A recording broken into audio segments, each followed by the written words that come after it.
Baik, berikutnya kita akan masuk pada gelombang cinta malam hari ini, dan gelombang cinta malam hari ini judulnya adalah gelombang cinta, harga dan nilai, dan akan dibacakan oleh Dava Randai. Ini adalah seorang penulis puisi muda dan juga sastrawan muda menurut saya, dan beliau memang masih sangat muda sekali. Beliau lahir di Palembang, dan dia juga penginisiasi komunitas pura-pura penyair. Ini sangat luar biasa sekali. Akan saya bacakan dulu beberapa biodatanya. Ini Dava Randai lahir di Sri Mulyo, Madang, Suko II, Ogan Komiring Ulir Timur di Sumatera Selatan pada 22 November 1996. Masih sangat muda sekali. Beliau adalah alumni siswa SMA Negeri 1 Belitung, dan saat ini sedang menempuh pendidikan di Universitas Sarjana Wiyata Taman Siswa atau ST, program studi pendidikan Bahasa dan Sastra Indonesia. Dan saat ini juga tercatat sebagai siswa di Sekolah Jurnalistik SK Trimurti 2017 yang diselenggarakan oleh Aliansi Jurnalis Independen AJI Yogyakarta. Mas Dava, Assalamualaikum. Waalaikumsalam. Kita berharap semua di sini ada banyak kejutan tentang harga dan nilai yang akan dibacakan oleh Mas Dava Randai ini. Silakan Mas Dava, waktunya untuk membacakan. Siap Pak, terima kasih. Cinta. Silakan. Baik, pada kesempatan malam hari ini saya akan coba membacakan puisi karya Buya Syakur Yasin yang judulnya Harga dan Nilai. Dalam percakapan sehari-hari mengenai masalah apapun, selalu saja mereka punya kecenderungan untuk berlebih-lebihkan. Tetapi ketika yang dibicarakan tentang kesalahan-kesalahan mereka, selalu saja diabaikan. Alasannya tidak perlu dibahas. Andaikan prinsip-prinsip kehidupan ini dapat diperjualbelikan, maka sebaiknya engkau menjadi pembeli, bukan sebagai penjual. Karena yang ada dalam pikiran penjual adalah hanya persoalan harga, sedangkan dalam pikiran pembeli adalah nilai. Ucapanmu, aku menyesal, adalah bagus, wahai kekasihku. Tetapi terkadang waktu diucapkannya yang tidak pas. Luka di hatiku sudah terlalu dalam, sehingga tidak mudah disembuhkan hanya dengan kata-kata aku menyesal. Terlepas engkau menyesal atau tidak, sebenarnya aku sendiri ingin segera melupakan. Lupa itu punya fungsi yang sangat besar bila dapat dimanfaatkan secara efektif, yaitu membuat hidupku dapat berkesinambungan. Aku memang sangat membutuhkan sahabat seperti dirimu, tetapi tidak sebatas ada harganya. Bukan hanya sekadar engkau rela mengembangkan payung di atas kepalaku, melainkan ada nilainya, yaitu engkau bersedia berbasah-basah bersamaku. Dulu, aku pernah berusaha untuk hidup sendirian saja, tanpa ada kawan seorang pun, dengan tujuan supaya aku dapat selalu berdialog dengan diriku sendiri. Tidak harus merendahkan diri demi mendapat sahabat akrab, dan tidak sakit hati ketika ditinggalkan siapapun. Seperti yang terjadi antara diriku dan dirimu dalam membangun istana cinta selama ini. Selalu saja terjadi kesalahpahaman. Engkau tidak mampu memahami diriku, bukan karena kepribadianku sulit ditebak, tetapi karena kesederhanaan pemikiranmu yang tidak mampu membuat perkiraan. Tetapi sekalipun demikian, aku selalu memaafkan dirimu, sekalipun engkau tidak meminta maaf. Karena hatimu sangat baik, sehingga apapun kekurangan yang ada pada dirimu, engkau selalu memberikan yang terbaik untuk diriku. Di sekitar kita ini, wahai kekasihku, Banyak sekali orang yang bermimpi ingin merebut keberhasilan dalam kehidupan ini. Bagi kita, yang penting bangun setiap pagi, cincin lengan baju dan bekerja keras mengejar cita-cita.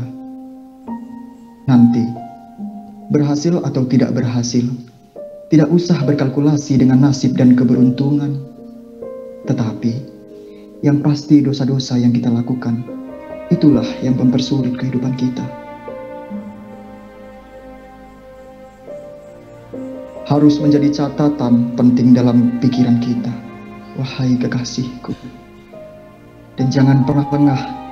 Semua orang dapat berpenampilan anggun di hadapan kita, tetapi belum tentu niat mereka selalu tersenyum kepada kita. Kemudian lagi, ada yang sangat penting.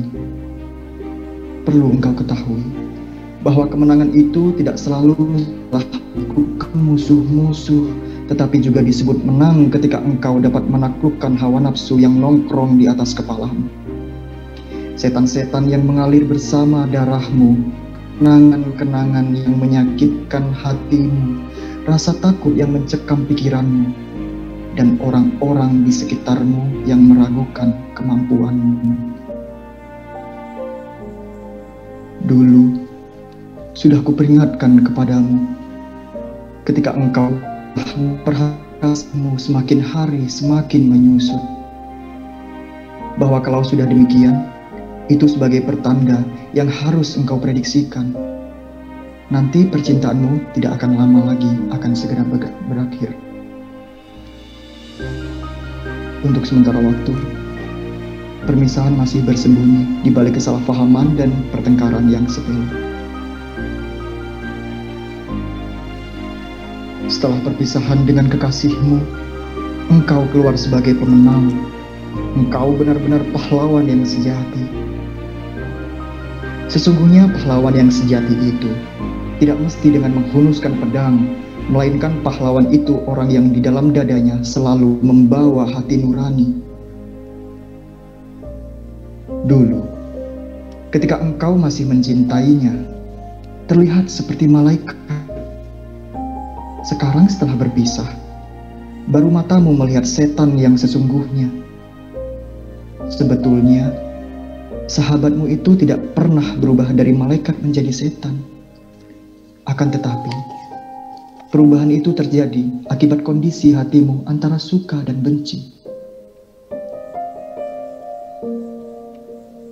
Setelah engkau berpisah dengan kekasihmu, banyak sekali desas-desus yang disebarluaskan orang yang berhati jahat, disiarkan oleh orang-orang yang berhati hasut, lalu akhirnya dipercayai orang-orang yang dungu.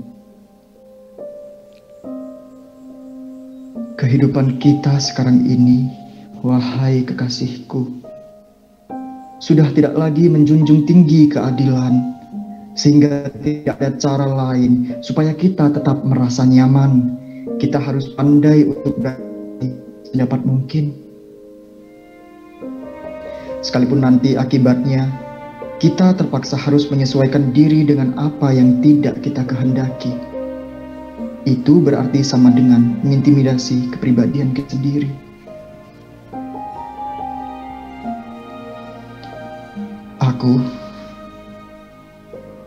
Aku tidak minta alasan apapun tentang perpisahanmu dengan kekasihmu yang dulu, bahwa cintamu sudah terkubur. Engkau tidak perlu berusaha ingin meyakinkan diriku. Aku sudah tahu dan aku mengerti. Yang penting sekarang bagaimana engkau meyakinkan diriku bahwa di dalam hatimu ada kesetiaan untuk selamanya. Engkau bebas bergaul dengan siapapun. Aku tidak punya persyaratan apapun kecuali pesan untukmu. Perlakukanlah orang lain seperti engkau memperlakukan dirimu sendiri. Jangan menjahati orang. Jangan menghinakan siapapun, jangan berbohong, jangan merendahkan orang, jangan menyebar hoaks, jangan memaksakan kehendakmu kepada siapapun. Waktu selalu berputar, kapan-kapan, apapun yang pernah engkau lakukan, akan menimpa dirimu sendiri.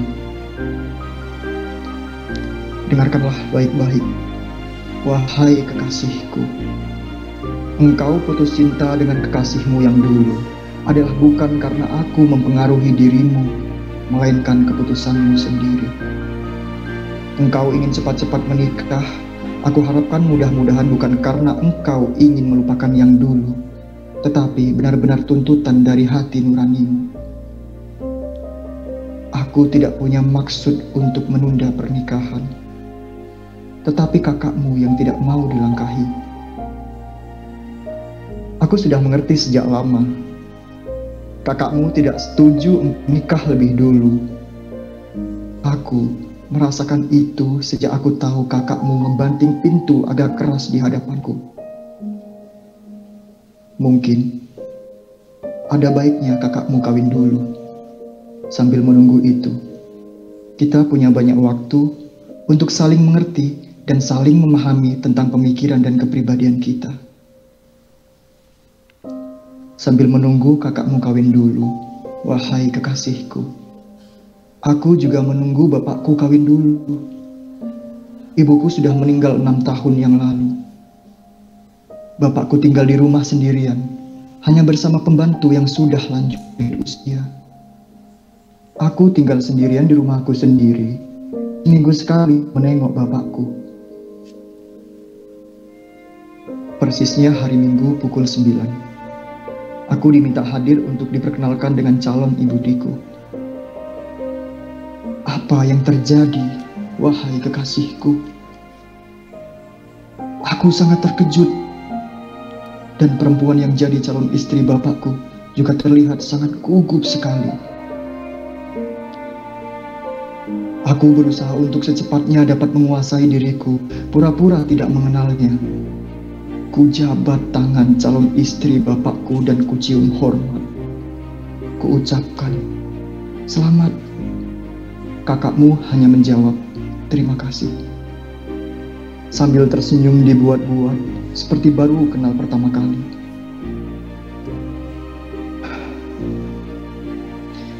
Ku sampaikan pendapatku, aku setuju sekali. Lebih cepat lebih baik. Bapakku tersenyum gembira dan kakakmu senyumnya masih terlihat dibuat-buat. Kupikir, ketika kakakmu sudah menikah, berarti tidak lama lagi kita akan melangsungkan pernikahan. Tetapi ternyata muncul bayangan yang menyeramkan. Anak dapat adik dan bapak dapat kakak. Setelah kujelaskan bahwa secara hukum Islam tidak ada halangan bapakku mengawini kakakmu, tetapi secara perasaan tidak pantas aku mengawini adik ibu tiriku. Aku sarankan kepadamu, sebaiknya kita akhiri saja. Demi menghormati kakakmu dan demi menghormati bapakku. Tetapi engkau tidak menjawab sepatah kata pun. Hanya dengan kata setengah membentak menyambar tas selempang. Ya sudah. Engkau pergi pulang dengan langkah tergesa sambil menghamburkan air mata. Indramayu, 29 September 2020. Buya Syakur Yasin. Terima kasih. Iya, betul sekali dugaan saya malam hari ini ada kejutan yang sangat luar biasa. Selain isi dari Gelombang Cinta juga kejutan, dan yang membacakannya pun kejutan.